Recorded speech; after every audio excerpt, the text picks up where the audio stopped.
Ja, Sommer, Sonne, Sonnenschein und genauso idyllisch wie hier kann auch dein Leben in Lateinamerika sein. Oder eben Lateinamerika als Plan B-Destination ist natürlich ebenfalls interessant. Und da habe ich mir gedacht, das ist eine gute Gelegenheit, wenn wir nochmal gemeinsam mit meinem Freund und Kollegen Harley über unser Lateinamerika-Angebot sprechen, wie wir dich in Lateinamerika unterstützen können. Dort gibt es nämlich jetzt interessante Neuigkeiten, die dich sicherlich interessieren werden, wenn du am Thema Lateinamerika interessiert bist.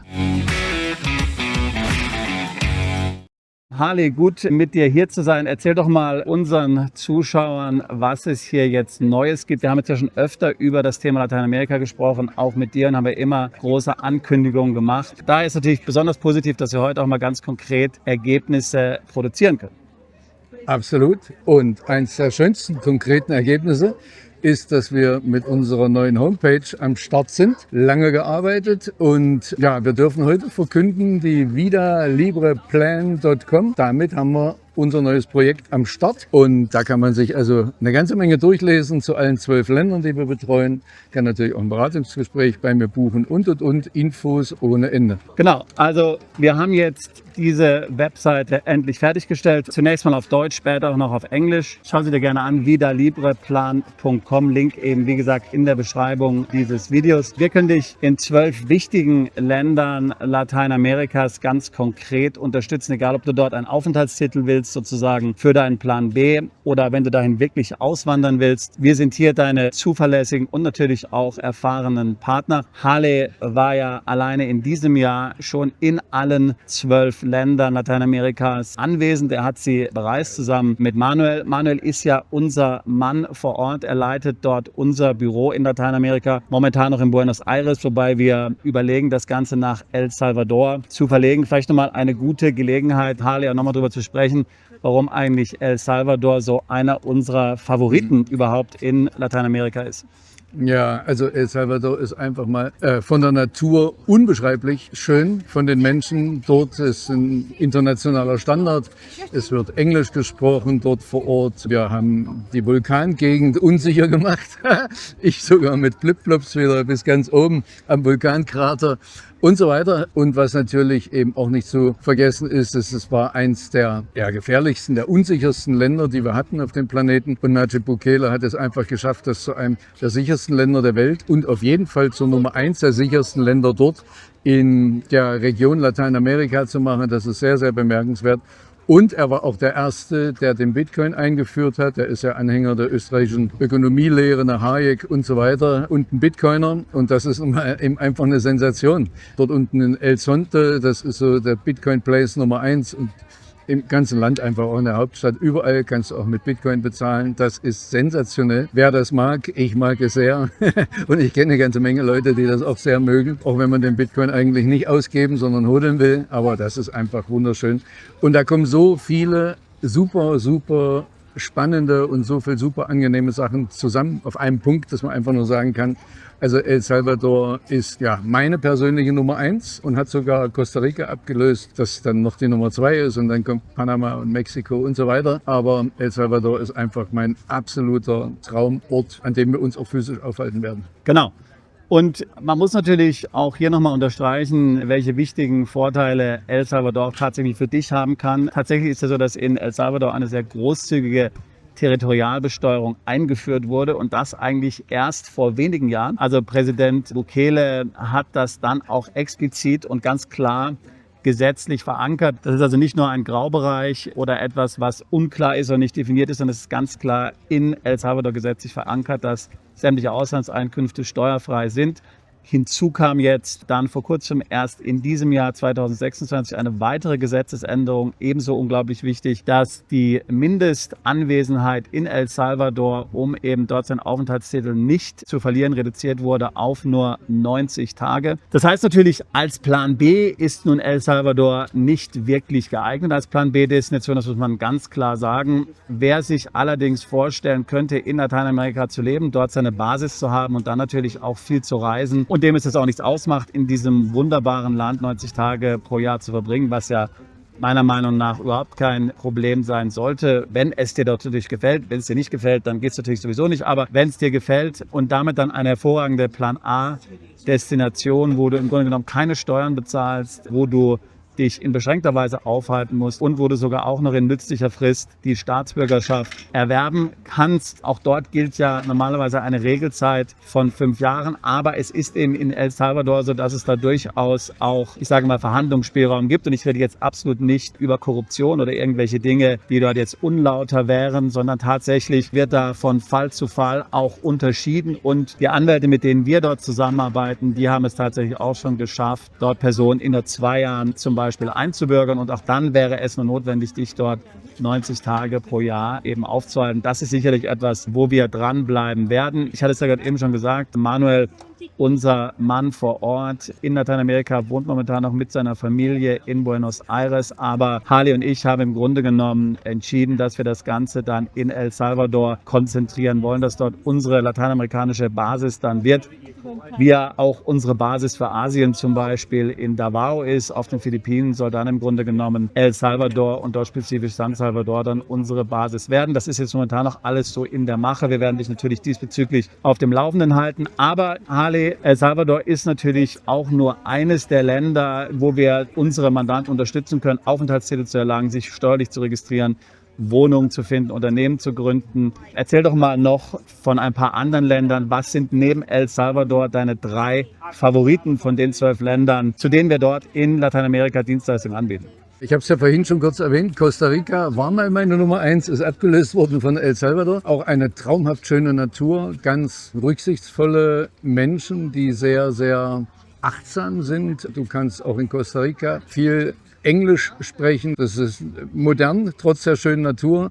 Du kannst eben einfach mit Kreditkarte überall bezahlen und so weiter. Dann haben wir mit Sicherheit Panama als nächsten Knaller, ja, eben auch ein internationaler Standard, hervorragende Küche in all diesen Ländern, die ich jetzt gerade aufzähle. Im Übrigen internationale Küche, internationales Niveau. Panama natürlich eben auch schon gerade in der Altstadt Panama City, ja, annähernd 90% aller Immobilien saniert. Das ist traumhaft schön. Du kannst dort also wirklich einen sehr, sehr guten Lifestyle erleben auf einem sehr hohen und internationalen Niveau. Und neben den ganzen steuerlichen Bonbons dazu würde ich als nächstes Land auf jeden Fall Mexiko noch erwähnen wollen. Das ist ja eines der beliebtesten Auswanderungsländer, schon seit vielen Jahren immer wieder unter den Top 10, wenn nicht sogar die Nummer 1. Ich muss mal kurz hier den Arm wechseln, weil ich krieg schon einen Krampf. Ja? Okay. Also mal weiter.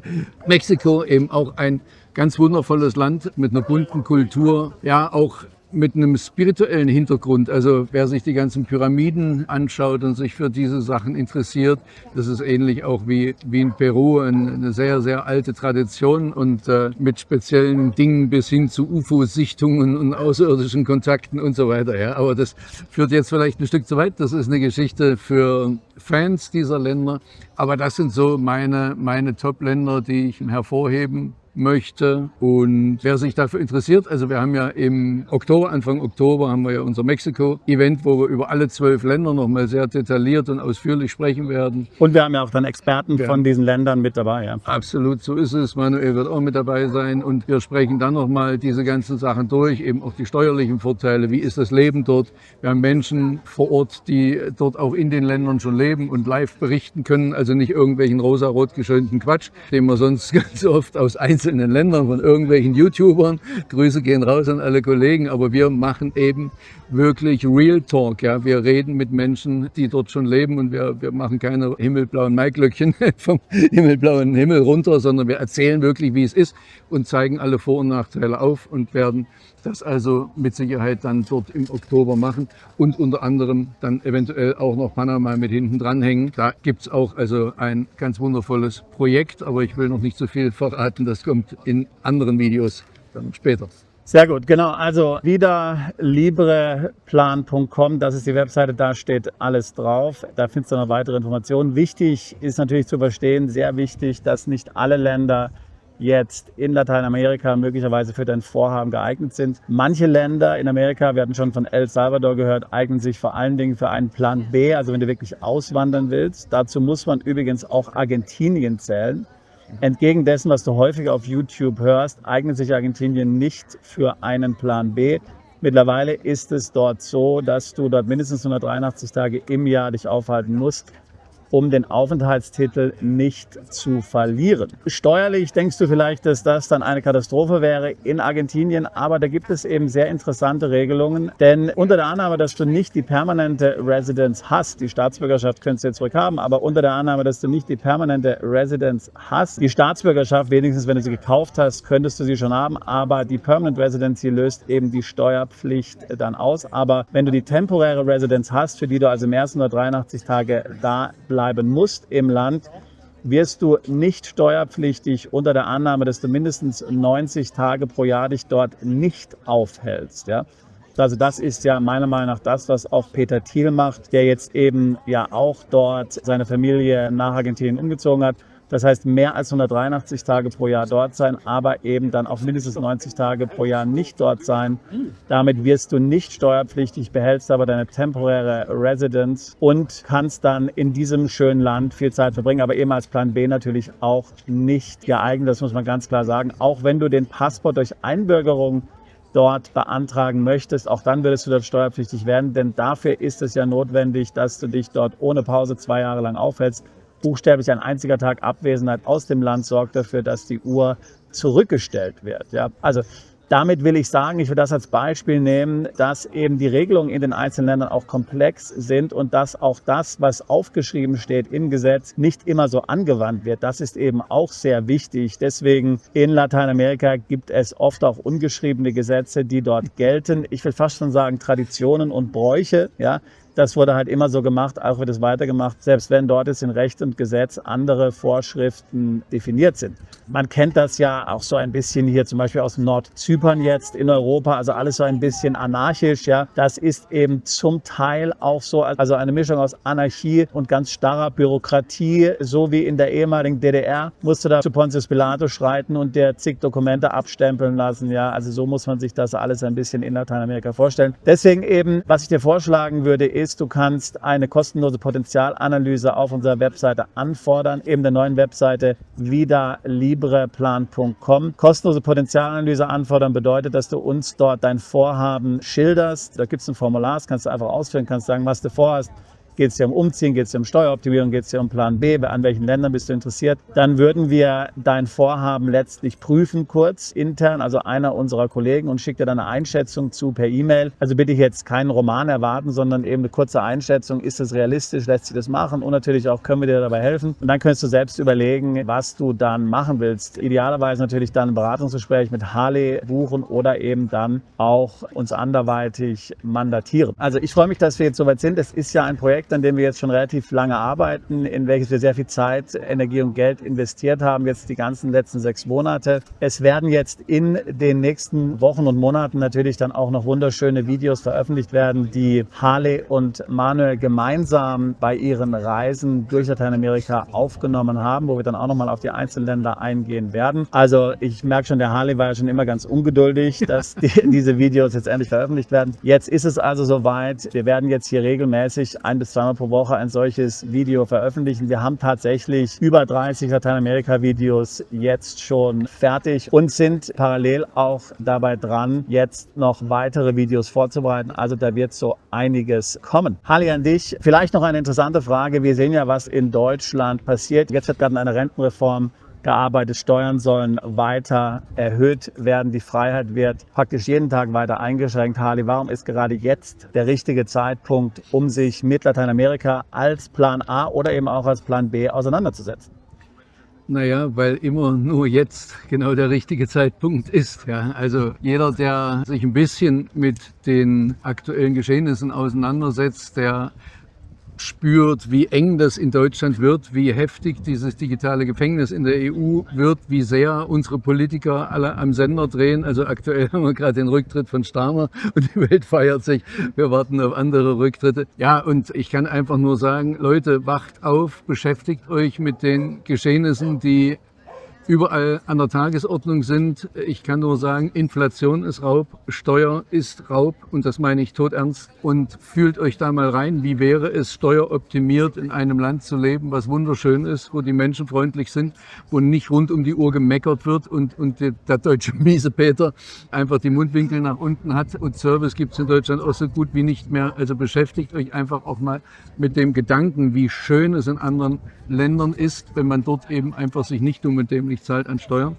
Und fangt an, die Vorbereitung zu treffen. Es wird immer kritischer. Wir merken die Kriegshetze. Da brauche ich gar keine Namen zu nennen. Es ist einfach völlig Banane und es entwickelt sich leider Gottes nicht in eine positive Richtung in Deutschland und in Europa. Und wenn wir nicht aufpassen und weiter so machen, dann sind wir wirklich im Krieg mit Russland oder noch Schlimmeres, bürgerkriegsähnliche Zustände. Ich will hier nicht einen Teufel an die Wand malen. Ich bin ein sehr positiver Mensch und ich hoffe sehr, dass das alles nicht eintritt. Aber wenn es eintreten sollte, ist man besser vorbereitet, weil wenn man dann aufwacht, wenn alle aufwachen, ist hinten der Tunnel verstopft, wo alle durch wollen, dann ist das Nadelöhr einfach mal zu. Ja, das ist das, was ich einfach nur empfehlen kann. Und schaut euch unsere neue Homepage an. Ich würde mich sehr freuen, euch unterstützen zu dürfen. Ich bin tief in den ganzen Themen drin. Ich bin eben einfach völlig begeistert von Lateinamerika. Das hat Zukunft. Ja, dort geht es so ab nach oben. In Deutschland geht es so ab nach unten. Und ich kann euch nur ans Herz legen, informiert euch, bucht gerne ein Beratungsgespräch bei mir oder schaut einfach unsere YouTube-Videos weiter. Ich bin gern für euch da. Ich hoffe, wir sehen uns in Mexiko. Ich hoffe, wir sehen uns auf einer unserer anderen Veranstaltungen. Und in diesem Sinne, pura vida und schaut auf die neue Seite. Genau, also Harley, das war tatsächlich ein gutes Schlusswort. Also wir blenden natürlich jetzt hier die Webseite nochmal an. Bucht gerne ein Beratungsgespräch mit Harley oder fordert eine kostenlose und unverbindliche Potenzialanalyse an. Dann schauen wir uns euer Vorhaben an und lassen euch dazu kurz eine Beurteilung zukommen. Wir sind in diesem Business schon seit über 20 Jahren tätig. Ich habe ja Deutschland und die EU schon vor 25 Jahren verlassen oder eigentlich vor 26 Jahren. Wir können dir nicht nur in Lateinamerika helfen, sondern wir können dann eben zum Beispiel deinen Aufenthaltstitel in Lateinamerika auch kombinieren mit einer Firmengründung, sagen wir zum Beispiel mal in den USA oder noch einem Wohnsitz in den Philippinen, einem Konto in Singapur, einer Firmengründung in Singapur. Wir denken also tatsächlich global. Wir sind nicht auf eine Jurisdiktion festgelegt. Wir sind nicht nur auf Lateinamerika festgelegt, sondern helfen dir das Beste aus allen Regionen dieser Welt auszusuchen, die für dich günstig sind und dann das perfekte Plan A oder Plan B Lösungspaket zu schnüren, mit dem du dein Vermögen diversifizieren kannst und dich vor der Zugriffigkeit des Staates schützen kannst. In diesem Sinne würden Harley und ich uns freuen, auch dich alsbald zu unserer Mandantschaft zählen zu können. Bist du Unternehmer, Freiberufler oder Investor? Zieht es dich schon lange ins Ausland? Mach heute den ersten konkreten Schritt in eine Zukunft mit mehr Geld und mehr Freiheit. Buche ein Beratungsgespräch mit Sebastian und seinen Kollegen. Unsere Kanzlei unterstützt Mandanten wie dich dabei, deine Steuerlast legal zu reduzieren, Vermögen aufzubauen und zu schützen und deine persönliche Freiheit zu maximieren. Profitiere jetzt von unserem Fachwissen und unserem Netzwerk. Gehe zu mandatierung.com und werde Mandant unserer Kanzlei.